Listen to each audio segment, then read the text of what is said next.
A man found himself trapped in a cave, his body pressed upside down. The largest rescue team ever assembled rushed in to save him, but then something happened that left everyone in complete shock. If you have a weak heart, I warn you, stop watching now.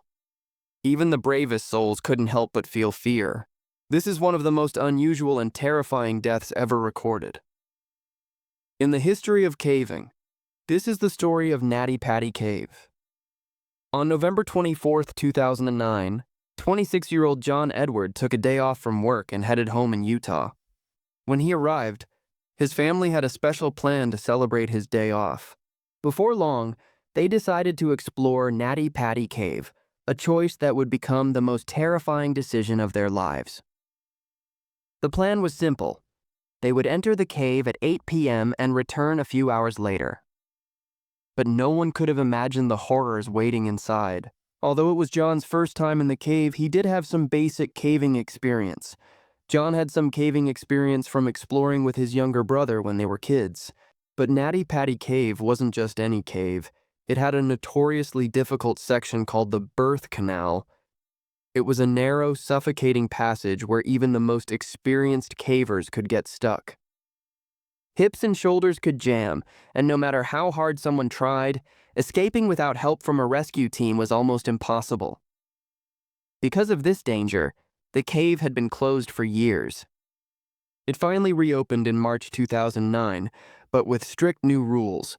Anyone wanting to enter had to get a permit 21 days in advance, and every group needed at least 2 experienced cavers.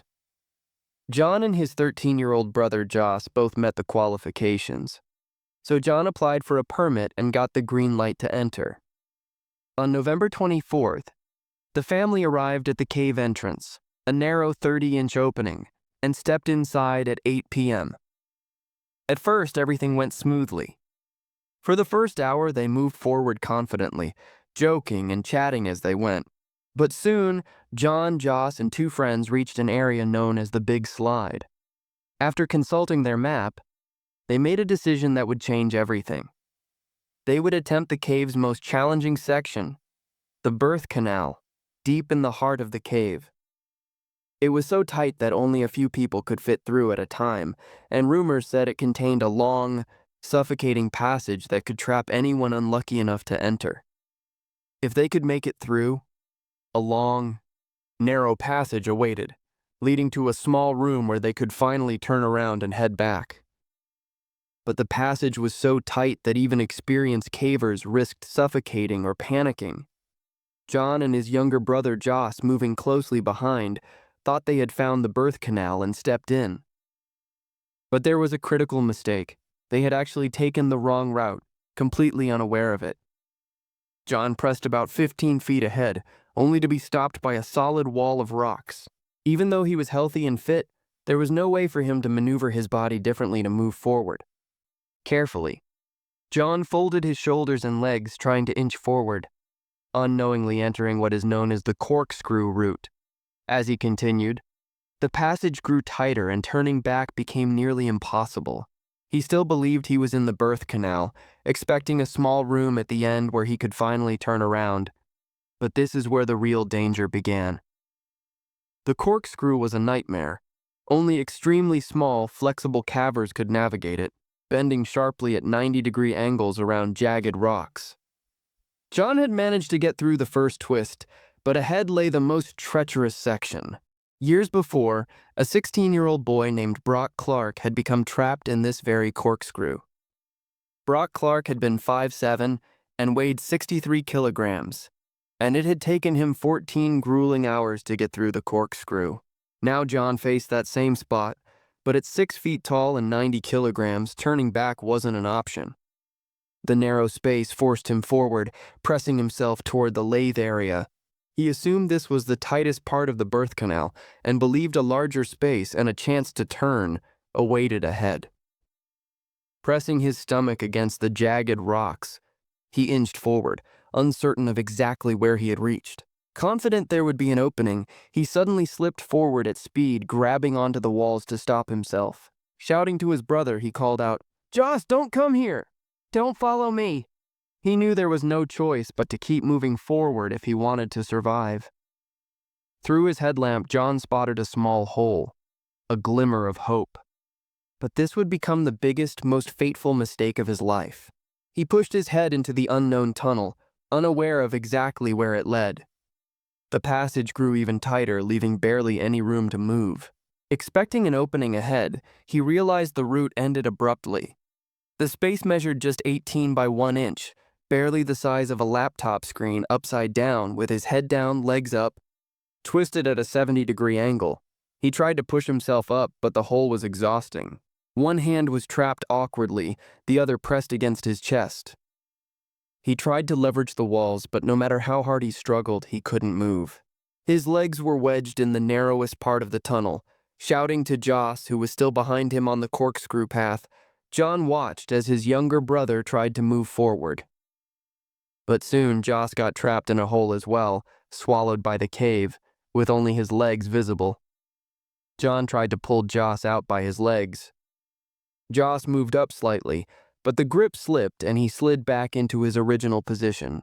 Repeated attempts failed, leaving both brothers frustrated and desperate. Joss realized they needed professional help.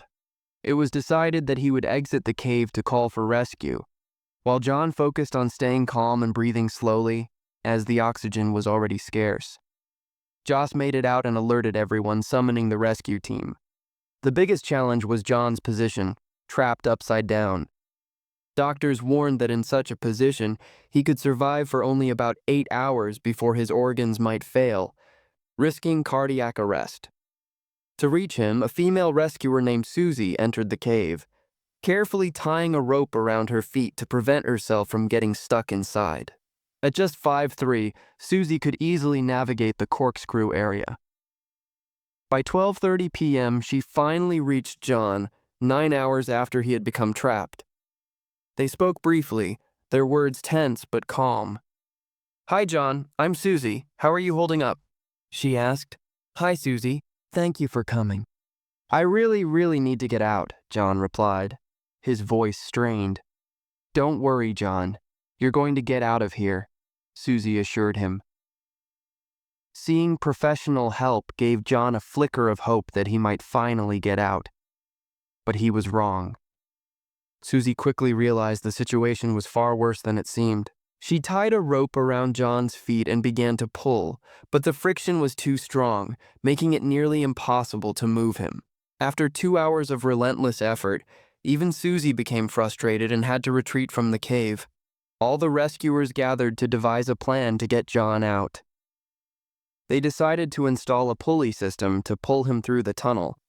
Remembering how Brock Clark had been rescued from the corkscrew area using the same method 5 years earlier, carrying all the equipment through the extremely tight passage took hours.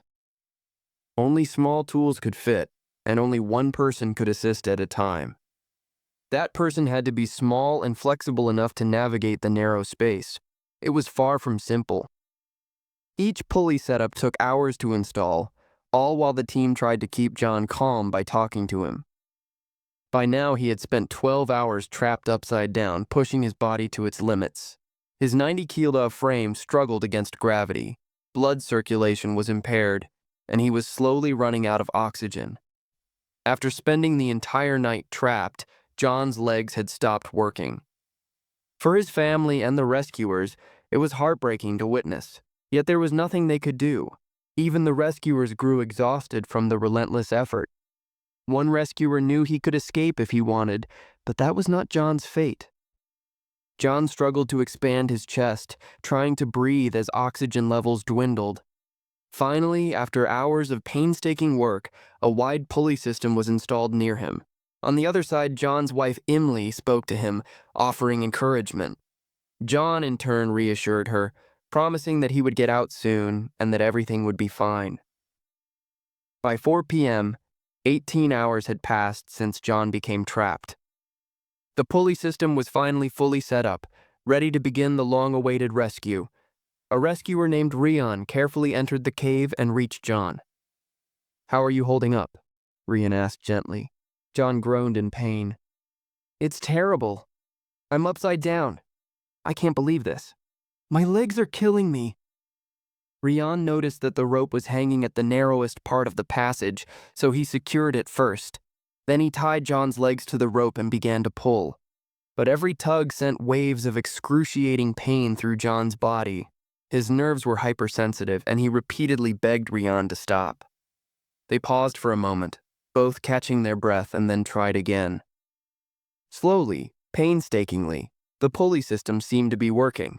John inched upward, almost high enough to make eye contact with Rian. Rian handed John an energy drink to help him keep going. By now, 19 hours had passed.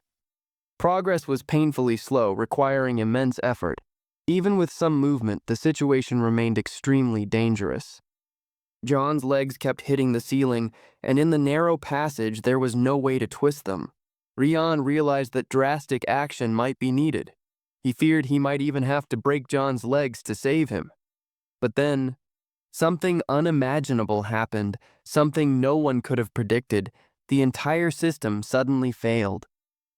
A bolt drilled into John's position came loose, shooting out of the wall and striking Rian in the head.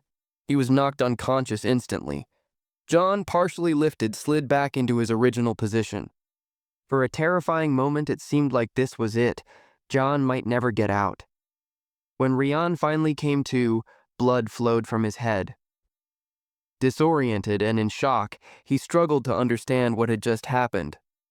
Rian was eventually pulled out and rushed to the hospital. Meanwhile, John's father, Dave, entered the cave to help, but it took another hour just to fix the broken pulley system. Dave tried desperately to secure John with a rope, but no matter how hard he worked, John still showed no response. This entire rescue operation relied heavily on John's own strength. Without his effort, a 90-kilo man could never have been moved through the narrow, tortuous passages of the cave. At one point, even his father Dave got stuck for 15 minutes, exhausted and worried, and had to retreat. Now, Brandon Coles took over as the lead rescuer. A communication system was set up so John could speak to his family, but what Brandon could see inside the cave, Emily could not.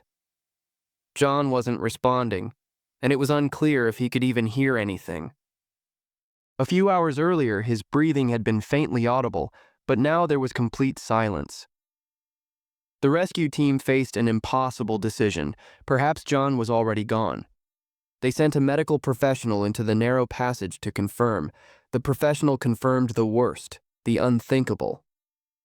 On the night of November 25th at 11:56 p.m., it was officially declared that John Edward Jones had died. Over 120 rescuers had worked tirelessly for 27 hours, doing everything they could to save him, but it had been impossible given John's upside-down position. He had been trapped in this extreme inverted posture for nearly 27 hours, while the doctor had predicted that John could only survive for about 10 hours in that position. The rescuers who entered the cave were true heroes, risking their lives to help someone they barely knew. One rescuer later told the media that this had been the toughest rescue of his 29-year career. Authorities did everything they could to retrieve John's body. But after careful consideration, it was deemed far too dangerous for the team. Ultimately, the heartbreaking decision was made.